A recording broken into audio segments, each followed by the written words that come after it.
Saudi আরবে বিলাসবহুল একটি ট্রাম্প টাওয়ার নির্মাণের পরিকল্পনার কথা জানিয়েছে ট্রাম্প অর্গানাইজেশন।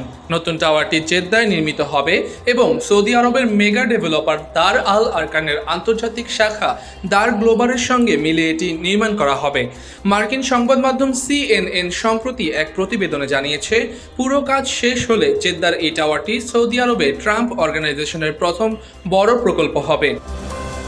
ট্রাম্প অর্গানাইজেশনের এক্সিকিউটিভ ভাইস প্রেসিডেন্ট এবং যুক্তরাষ্ট্রের সাবেক প্রেসিডেন্ট ডোনাল্ড ট্রাম্পের ছেলে এরিক ট্রাম্প এক ঘোষণায় বলেছেন, মধ্যপ্রাচ্যে আমাদের উপস্থিতি বাড়াতে এবং দার গ্লোবালের সঙ্গে দীর্ঘস্থায়ী সম্পর্কের মাধ্যমে এই অঞ্চলে ট্রাম্প টাওয়ারের সমমানের বিলাসিতা নিয়ে আসতে পারে আমরা রোমাঞ্চিত। দার গ্লোবাল বলছে, এই প্রকল্পটি সৌদি আরবের বিলাস বাজার এবং আন্তর্জাতিক বিনিয়োগকারীদের লক্ষ্য করে নির্মিত হতে যাচ্ছে।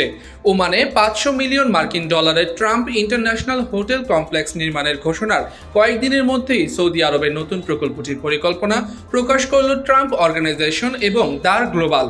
5 তারকা এই হোটেল কমপ্লেক্স চালু হবে 2028 সালের ডিসেম্বরে।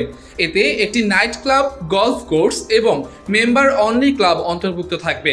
ট্রাম্প অর্গানাইজেশনের মালিকানাধীন না হলেও হোটেলটির জন্য লাইসেন্সের অধীনে ট্রাম্পের নাম এবং লোগো ব্যবহার করতে সম্মত হয়েছে দার আল Arkan.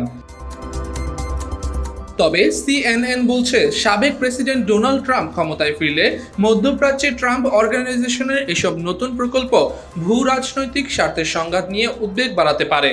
Citizens for responsibility and ethics in ওয়াশিংটনের সিনিয়র ভাইস প্রেসিডেন্ট ও চিফ কাউন্সিল ডোনাল্ডকে শেরম্যান সংবাদ মাধ্যম CNN-কে বলেন, যুক্তরাষ্ট্রের বাইরে ট্রাম্প অর্গানাইজেশনের ক্রমাগত ব্যবসার সম্প্রসারণে জাতীয় নিরাপত্তা, দুর্নীতি ও সাংবিধানিক উদ্বেগ বাড়ছে।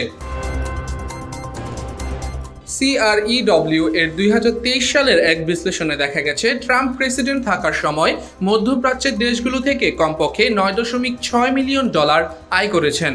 ট্রাম্প অর্গানাইজেশন মূলত ব্যক্তিগত ট্রাস্টের মালিকানাধীন। সাবেক মার্কিন প্রেসিডেন্ট ডোনাল্ড ট্রাম্প এর একমাত্র সুবিধাভোগী। পারিবারিক এ ব্যবসা পরিচালনা করেন ট্রাম্পের ছেলে ডোনাল্ড ট্রাম্প জুনিয়র ও এরিক ট্রাম্প।